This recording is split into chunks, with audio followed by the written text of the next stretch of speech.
आज लर्निंग का सफ़र शुरू करते हैं आपके अपने यूट्यूब के फेवरेट चैनल पर, लर्निंग विद महासिन।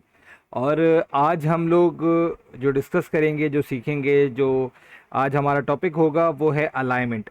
अलाइनमेंट का जो सेक्शन है वो पाया जाता है माइक्रोसॉफ्ट एक्सेल के होम टैब के जो थर्ड सेक्शन है वो अलाइनमेंट का सेक्शन होता है।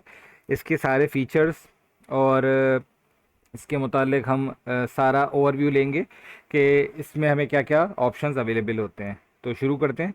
आप सब रेडी हैं? ठीक। तो जो पहला ऑप्शन है वो है टॉप अलाइन का ऑप्शन।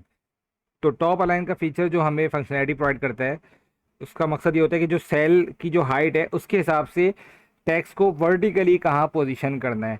वो टॉप पे भी हो सकता है, वो मिडिल में भी हो सकता है, और वो बॉटम पे भी हो सकता है। तो ये जो तीनों ऑप्शन हैं वो हमने जैसे कि अभी आपने देखे कि जो टॉप अलाइन है वो टेक्स्ट को ऊपर प्लेस कर देता है, जो मिडिल अलाइन है वो बीच में, और जैसा कि नाम से जाहिर है बॉटम अलाइन उसको नीचे पोजीशन कर देता है।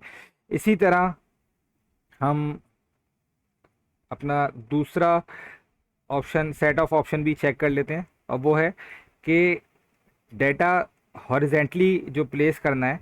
तो उसके लिए ये तीन ऑप्शन होते हैं कि लेफ़्ट साइड पे जो बाय डिफ़ॉल्ट है अलाइन लेफ़्ट, उसी तरह अलाइन सेंटर, तो ये सेंटर में प्लेस हो जाएगा, और अलाइन राइट, तो ये राइट में प्लेस हो जाएगा। तो ये बहुत सिंपल से, बहुत इजी से, क्विक से ऑप्शन है। तो ये हमने डिस्कस कर लिए। उम्मीद है इसमें कोई ज़्यादा इशू नहीं होगा, कॉम्प्लेक्स नहीं होंगे। तो आगे चलते हैं। इसके बाद जो ये हॉरिजेंटल और वर्टिकल अलाइनमेंट के बाद हम जो तीसरा ऑप्शन देख रहे हैं वो उसको डायगोनली, या इसको क्या कहना चाहिए, उर्दू में कहेंगे कि टेढ़े एंगल के साथ जो उसे प्लेस करेगा। ओरिएंटेशन का ऑप्शन है कि ये कुछ काउंटर क्लॉकवाइज जो है वो टेक्स्ट को पोजीशन कर देता है, और इसी तरह ये क्लॉकवाइज पोजीशन करेगा। इसी तरह ये सारे वर्टिकल टैक्स हो सकता है कि अगर आपका टैक्स है आप उसको वर्टिकली प्लेस करना चाहते हैं। इसी तरह रोटेट टैक्स अप है कि वो नीचे से ऊपर की तरफ जाते हुए आपको टैक्स प्लेस कर देगा। इसी तरह रोटेट टैक्स डाउन है तो यानी कि वो ऊपर से नीचे टैक्स को प्लेस कर देगा। बड़े क्विक और फास्ट चल रहे हैं हम आज, क्योंकि सिंपल सा ऑप्शन है। इसके बाद जो चौथा ऑप्शन है वो है डिक्रीज इंडेंट और इंक्रीज इंडेंट। अच्छा, इंडेंट से मुराद ये होती है कि जो स्पेसिंग हो किसी टेक्स्ट की अपने बॉर्डर्स के साथ, उसको इंडेंटेशन या इंडेंट कहा जाता है। तो अगर आप उसे, जो कि बाय डिफ़ॉल्ट यहाँ पर लेफ़्ट पे नो इंडेंटेशन है, यानी कि लेफ़्ट पे बॉर्डर के साथ कोई स्पेस नहीं है। अगर हम इंडेंटेशन डालना चाहें तो उसे राइट पे हम इसे मूव करते जाएंगे तो ये स्पेस आती जाएगी, तो ये इंडेंट राइट हो जाएगा। इसी तरह वापस करना चाहें तो वो लेफ़्ट या डिक्रीज इंडेंट कहलाएगा। इसी तरह जो अगला ऑप्शन है वो है रैप टेक्स्ट का, कि एक सेल को अगर हम सेल के डाटा को अगर हम उस सेल में कन्फाइन करना चाहते हैं या बिल्कुल एडजस्ट करना चाहते हैं कि वो एक सेल में पूरा नज़र आए, वो बाहर की तरफ ना जाए, या थोड़ा सा जो हिस्सा है वो नज़र ना आ रहा हो, तो उसको सेट करने के लिए हम रैप टेक्स्ट के ऑप्शन को यूज़ करते हैं। तो वो सेल के साइज़ को उसी हिसाब से एडजस्ट कर देता है, और पूरा जो टेक्स्ट है वो एक ही वक्त में हमें नज़र आता है, हमें विजिबल होता है। अच्छा, इसके बाद हम देखेंगे जो हमारा अगला ऑप्शन है वो है मर्ज एंड सेंटर का ऑप्शन। मर्ज एंड सेंटर का ऑप्शन में जैसे कि नाम से हम कुछ आइडिया हो रहा है हमें कि अगर हम दो सेल को मर्ज करना चाहते हैं तो मर्ज एंड सेंटर का जो ऑप्शन है वो इस तरह से इस्तेमाल करते हैं हम। ए बी सी जो शुरू के तीन सेल हैं, अगर हम उनको मर्ज करना चाह रहे हैं तो हम ये पहला ऑप्शन यूज़ करेंगे।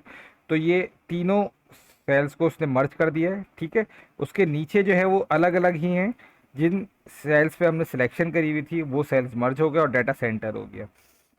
इसी तरह ये मर्ज अक्रॉस का ऑप्शन है कि वो सेल्स को मर्ज कर देता है और अक्रॉस द सेल, यानी कि जो डाटा है वो वहीं अपना प्लेस पोजीशन बरकरार रखता है, और वो जब अगर हम आगे और ऐड करेंगे हम टेक्स्ट, तो वो आगे जैसे एक नॉर्मली टेक्स्ट हमारा प्लेस होता है उसी तरह वो चलता जाएगा आगे। तो ये दूसरा ऑप्शन था। इसके बाद अगर हम दो या तीन या जितने भी सेल्स हैं अगर उनको मर्ज करना चाह रहे हैं तो ये सिंपल मर्ज सेल्स का ऑप्शन है। ये सारे जितने भी हमारी सिलेक्शन थी वो मर्ज हो गए। और इसी तरह अगर हम इन सेल्स को अनमर्ज करना चाह रहे हैं, अलग अलग करना चाह रहे हैं, स्प्लिट करना चाह रहे हैं, तो उसके लिए अनमर्ज का ऑप्शन है कि वो बैक टू द पवेलियन अपनी असल पोजीशन पे वापस आ गए। अच्छा, इसके बाद अब अगर हम अलाइनमेंट के एक्सटेंडेड ऑप्शंस या फीचर्स को देखेंगे और एरो पे क्लिक करेंगे तो जो अच्छे खासे ऑप्शन है वो हम चेक कर चुके हैं कि हॉरिजेंटली कैसे प्लेस करना है, वर्टिकली कैसे प्लेस करना है, इंडेंटेशन कैसे देनी है, ओरिएंटेशन कैसे करनी है, काउंटर क्लॉकवाइज क्लॉकवाइज। हम अब जो एक दो ऑप्शन जो इसमें इजाफी हैं, एक्सटेंडेड है, हम उनको देख लेते हैं। कि जैसे अगर हमारा सेल साइज़ छोटा है और डाटा हमारा बड़ा है सेल के साइज़ के मुकाबले में, तो हम यहाँ पर सेल को सिलेक्ट करके अगर उसे श्रिंक टू फिट करेंगे तो वो टेक्स्ट का साइज़ उसी हिसाब से एडजस्ट कर लेगा जैसा कि हमारा सेल का साइज़ है।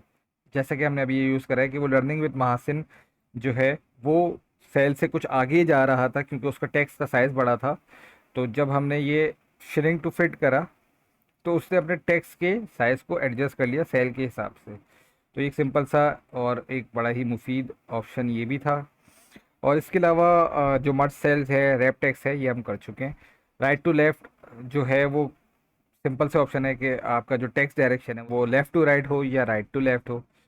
तो ये कुछ छोटा सा एक सेक्शन का ओवरव्यू था अलाइनमेंट के सेक्शन का, जो कि अगरचे बहुत आसान और सिंपल है लेकिन बहुत ज़बरदस्त और बड़ी ही इसकी एप्लीकेशन है इस पूरे सेक्शन की। हम बार बार एक्सेल में काम करते हुए, कोई भी रिपोर्ट प्रेजेंट करते हुए या प्रेजेंटेशन को तैयार करते हुए इन सब ऑप्शंस में से कई ऑप्शन हम बार बार यूज़ करते हैं।